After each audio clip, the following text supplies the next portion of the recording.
जिसके कान में भगवान की कथा के शब्द पड़ जाते हैं, जिसके कान में भगवान का नाम पड़ जाता है, जिसकी वाणी से प्रभु का नाम सदा उच्चरित होता रहता है, जो हाथों से भगवान के मंगल विग्रह की सेवा करते रहते हैं,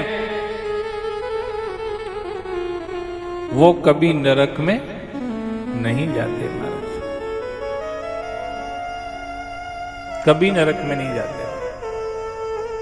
नरक में तो वो जाते हैं जो भगवान के भजन सेवा पूजा न करके सिर्फ गलत गलत काम करते रहते हैं, वो लोग नरक में जाते हैं महाराज। जो ये कहते हैं ना बड़ी आई तुम ही बन जाओ मीराबाई, ये नरक में जाएंगे महाराज। जो तुमको ऐसा कहते हैं वो नरक में जाएंगे। तुम नहीं जाओगे, तुम तो कितनों को ही वैकुंठ में ले जाओगे महाराज। तुम्हारा तो पल्ला इतना भारी है क्योंकि तुम कलिकाल में भगवान की कथा सुन रहे हो, दूसरा कोई साधन मान्य ही नहीं है। कलयुग ने सब साधनों को कील दिया है, निष्क्रिय हो गए हैं सारे साधन। इसलिए जिस दिन आदमी व्रत करता है ना, उस दिन सबसे ज्यादा खाता है। बोलो शंकर भगवान की। आप भले तौल के धर लेना, व्रत वाला दिन बाकी दिन से महंगा पड़ता है। बाकी दिन तो 4 चपाती खाओगे, झंझट खत्म। और व्रत के दिन अगर तुमने मूंगफली के दाने नहीं, क्या क्या आते हैं वो, राजगिरे का आटा नहीं, वो सिंगोड़े का आटा नहीं, क्या ये सब खाओगे तो महंगा पड़ जाएगा कि नहीं पड़ जाएगा। व्रत के दिन का जो मीनू है ना, वो महंगा पड़ता है बाकी दिन से, पर फिर व्रत करते लोग माने।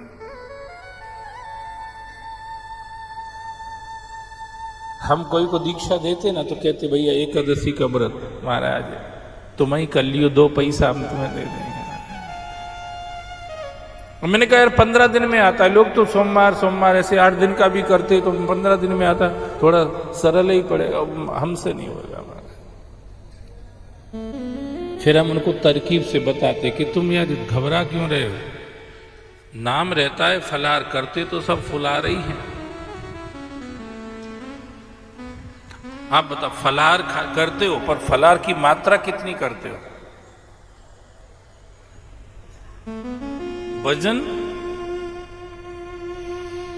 तो फिर मैं उनको समझाता हूं कि यार फलार करो ना, फिर कितना ही खा लेना, कोई दिक्कत नहीं है, सिर्फ अन्न मत लो बस।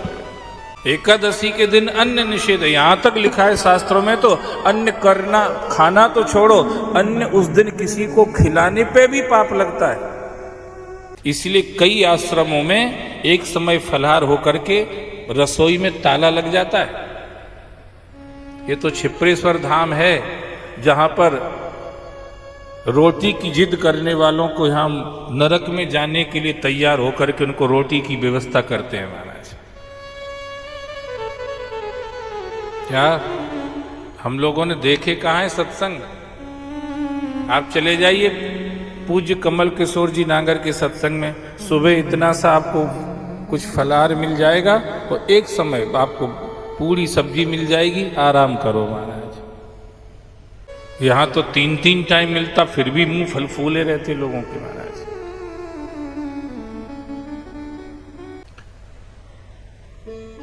सत्संग भजन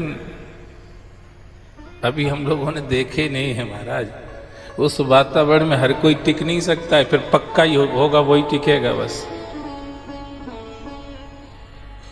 तो फिर उनको समझाते कि भैया तुम फलाहार कितना ही कर लो यार, पर अन्न मत खाओ एकादशी के दिन। इतना ही नियम तुम कर लो, इतने ही नियम से तुम्हारा कल्याण हो जाएगा महाराज। कोई सा एक नियम कर लो यार, उससे कल्याण, पर कर लो ठीक से बस। तो जो एकादशी का व्रत करते रहते हैं, जन्माष्टमी का व्रत करते रहते हैं, या शिवरात्रि का व्रत करते रहते हैं, नवरात्रि का व्रत करते रहते हैं और भगवान की सेवा पूजा करते रहते, भगवान का नाम लेते रहते, भगवान की कथा सुनते रहते, ये लोग कभी नरक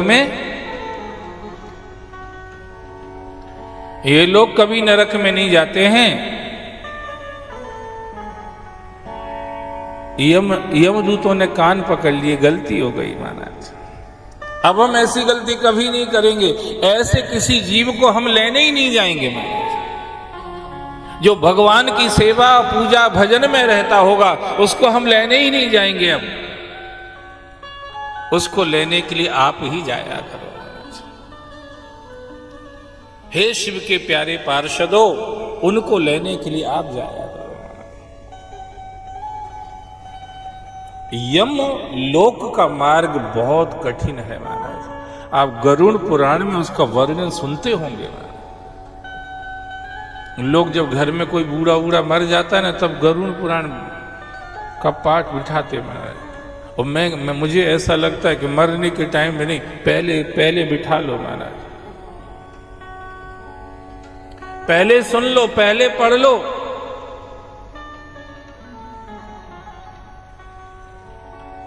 अभी हमारे पहचान मतलब हम जानते हैं उनको, एक महाराज हैं, वे गरुड़ पुराण की कथा करने जा रहे विदेश में। गरुड़ पुराण, मैंने कहा ये विदेशियों को बाबा जी बनाएंगे यार। अभी आदमी यहां से विदेश गया था ऐसा आराम करने,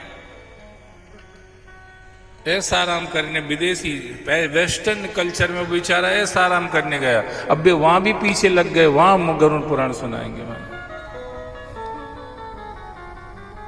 अब वहां की गरुड़ पुराण सुन के फिर क्लब में जा पाएंगे क्या? घबराएंगे, फिर क्लब में कैसे जाएंगे महाराज? फिर वो शैंपेन की बोतल कैसे पिएंगे, शराब की बोतल?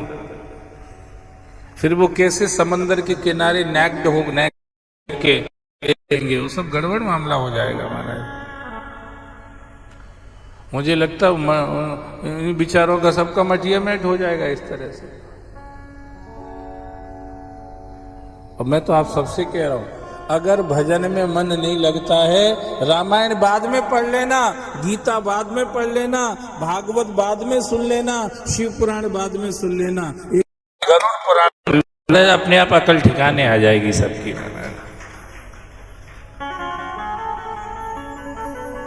एक बार पढ़ लो, खरीद के ले आओ मार्केट में से, 200-500 रुपए का आ जाएगा, कोई ज्यादा तो लगेगा नहीं। एक बार पढ़ लो यार, मेरे कहने से एक बार पढ़ लो यार, गरुड़ पुराण पढ़ लो। अब ऐसा मत सोचना कि वो तो मरने के टाइम वाला है, ऐसा नहीं है। मरने के टाइम वाला कुछ नहीं है। जिन भगवान वेद व्यास ने उसको प्रकट किया है वो अभी भी हैं। अगर गरुड़ पुराण मरने के टाइम का होता तो क्या गरुड़ पुराण पढ़ के सुन के सब मर जाते हैं क्या? ये हमने धारणा बना ली मरे हुए को सुनाने के लिए। मरा हुआ कहां सुनता है? आप ही सुनते हो महाराज। और आप सुन लो तो मरे हुए का कल्याण हो जाएगा।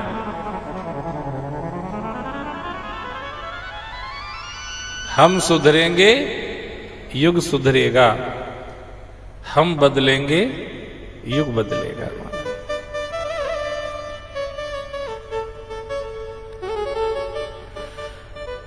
भगवान शिव के पार्षद प्रसन्न हो गए यमदूतों के और यमराज के ऊपर। यमराज, अच्छा यमराज से भी आपको डर लगता है ना, पर यमराज परम भागवत है महाराज। यमराज भक्त हैं भगवान के।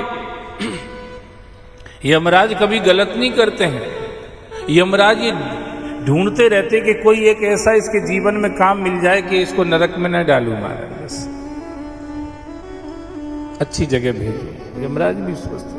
अब शिव के पार्षद देवराज द्विज को यमलोक से लेकर के शिवलोक चले गए महाराज।